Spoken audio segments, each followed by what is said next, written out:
Je vous souhaite une bonne journée, que le Seigneur vous fortifie et vous encourage, qu'il nous rappelle combien il désire être présent avec nous et que nous redécouvrions combien l'endroit où Dieu se manifeste peut nous surprendre par sa simplicité. Genèse 28:16. Jacob s'éveilla de son sommeil et dit certainement, l'Éternel est présent dans cet endroit et moi je ne le savais pas. Surprise pour Jacob. Dieu est présent dans un endroit et lui ne le savait pas.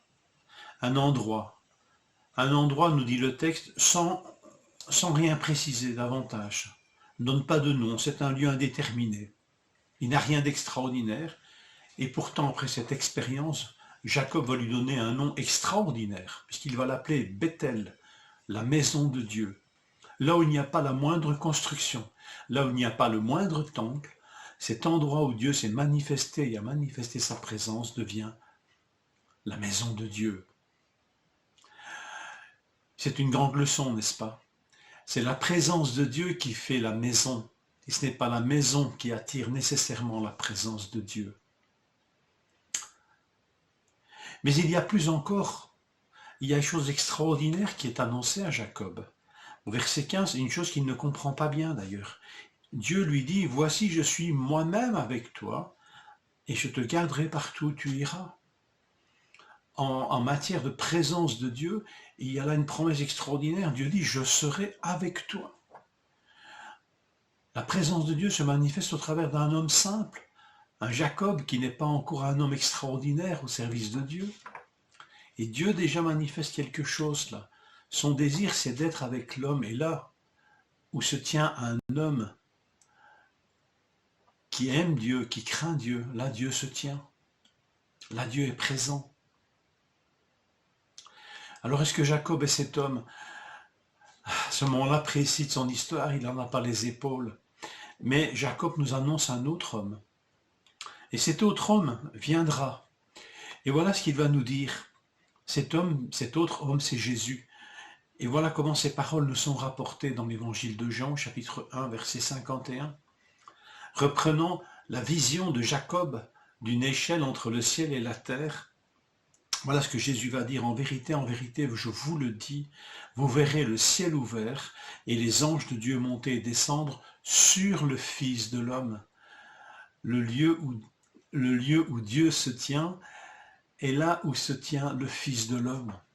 Là où se trouve Jésus, là est la maison de Dieu. Là où se tient Jésus, là est la maison de Dieu, la présence de Dieu. Et Jésus va encore dire des choses extraordinaires dans l'évangile de Matthieu. Parce qu'il nous dira que là où 2 ou 3 se tiennent en son nom, sont rassemblés en son nom pour prier, il se tient au milieu d'eux. Donc là où se tiennent des disciples, des hommes et des femmes de Christ, rassemblés au nom de Jésus-Christ, eh bien Dieu se tient au milieu d'eux. Jésus se tient au milieu d'eux. Il y a encore plus extraordinaire. Mais toi, quand tu pries, entre dans ta chambre, ferme ta porte et prie ton Père qui est dans le lieu secret. Et ton Père, qui voit dans le secret, te le rendra. Dieu se tient là où un humble disciple prie Dieu dans l'intimité la plus profonde.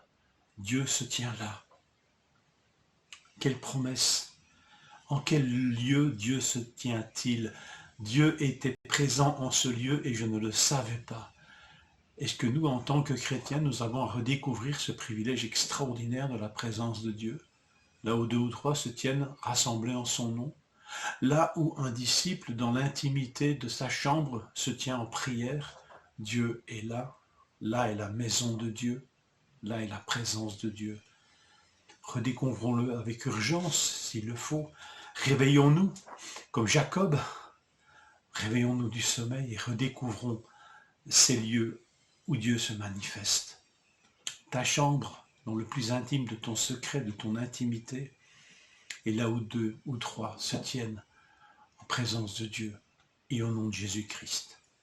Là se tient Dieu. Redécouvrons ces choses, vivons-les. Je vous encourage et je vous souhaite une bonne journée en sa présence.